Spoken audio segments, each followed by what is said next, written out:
সকালে লাগে গরম, রাত্রেবেলা লাগে ঠান্ডা।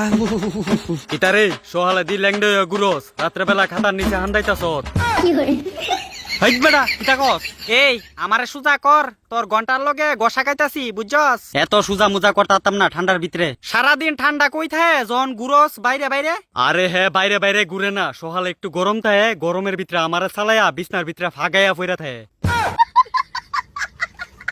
অহনে ঠান্ডা লাগতেছে এলিগা বাদাইম্মা আমারে ছাইরা তোরে ধরছে। এ ফাঙ্কা তোরা কিছু কইছি, তুই এত কথা কইতাছস কেরে?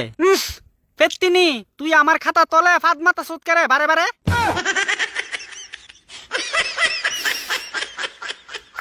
ফাদের কথা তো আর কইয়া লাভই নেই, হারা দিন বিছনা ছিটতে পড়ে থাকবো আর ঘন্টার পর ঘন্টা পুচুত পুচুত ফাদ মারবো। এ ফাঙ্কা দিনের বেলা যাই ফাদ দিছি, এটার কোনো প্রমাণ দিতে পারবি? তুই তো অক্ষণে আমার খাতার নিচে ফাদ দিছত, গন্ধ পাইছি আমি। প্রমাণ লাগে? কালকা সহালে ফাদ দিয়া দিহিস আমার ফাঙ্কা দিয়া তোর ফুটকি কাটুম আগে। তার পেটের ভিতরে ফসা ইন্দুর মইরা রইছে আর তে আমার কাছে প্রমাণ চাইতো আইছে। তো প্রমাণ ছাড়া তুই আজেরা কি ওরে দোষ দিবি কেরে? ওই প্রমাণুলার ঘরে প্রমাণুলা ভাল লাগতেছে না কিন্তু তুই যে কসলা কসলি করতাছ আমার লগে। আমি কই কসলা কসলি করছি? রাত্রে বেলা ঠান্ডা লাগতেছে দিকা তোরে গাও দিয়া পইরা রইছি। আর দিনের বেলা গরম লাগলে আমারে চালাইয়া ফাঁসা আলগি দিয়া বয়ে থাকবি। তার কাম হইছে দিনের বেলা আমারে দিয়া কাম সারন আর রাত্রে বেলা খাতা লইয়া চুমাচুমি করন। তো আমি কিটা করতাম? যে একটা অবস্থা চলতেছে, রাত্রে বেলা লাগে ঠান্ডা, দিনের বেলা লাগে গরম। কিরে তোর ঘন্টাটা দিয়ে একদম হইয়া রইছে তুলার মতন নরম। চুপ শালা, আমি তারে গাও দিয়া ঘুমাইছি দিকাতে আমার মেশিন লিয়ে খেলা কিলে আরম্ভ করছে। তোর যে অবস্থা এইভাবে দিন রাত ছিটতে পড়ে থাকলে একদিন হয়ে যাবি বস্তা। এরপরে হগলে ফুটকি মেরে দিব তারে ফাইয়া সস্তা। চিন্তা কইরা দিহিস এইভাবে কিন্তু জীবন চলতো না রে। একদম ঠিক, এভাবে চললে পেট আর খাওন জুটতো না। এইভাবে চিত্তে ফিরে না থেকে কাজকর্ম ধর, জীবনে উন্নতি কর। আসলে তো ফাঙ্কা ঠিকই কইছে, দিনের বেলা গরম লাগে রাত্রে বেলা ঠান্ডা লাগে।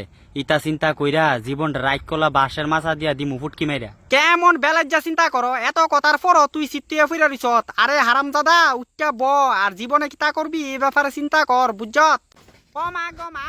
না, জীবনে কিছু একটা করতেইব, ইতা করলে চলতো না। কিতারে আস্তে ফেলাই তারস না, দুঃখ পাইছি নি। খাতা চুপ থাক, আমার শরীরও জৌসায় পড়ছে, জীবনে কিছু তো একটা করতেইব, আর এমনে থাকলে চলতো না। এই হুন আমার দিকে চা, তুই এবার এই সমগ্র দুনিয়ারে দেখাই দিবি যে তুই কিতা। এবার আমি এই দুনিয়ারে দেখাই দিমু যে আমি কিতা করতাম পারি। তুই এবার এই দুনিয়ারে দেখাই দে, এবার আমি দুনিয়ারে দেখামু যে তুই আলিশা কোনো ভালো চিতারতি না।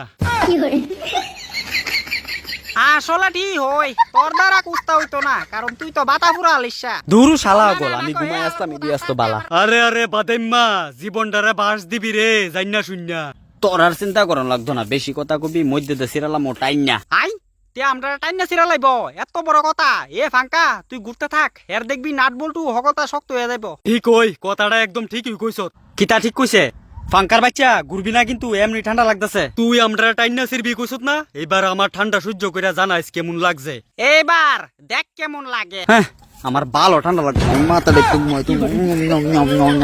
হালার ফুতের মাথার ভিতরে হুদ্দা ফুংডা বুদ্ধি আছে, শালা ঠান্ডা দিয়েও কিছু করতে পারলাম না, মাথা ঢেকাতে ঘুমাই দিছে।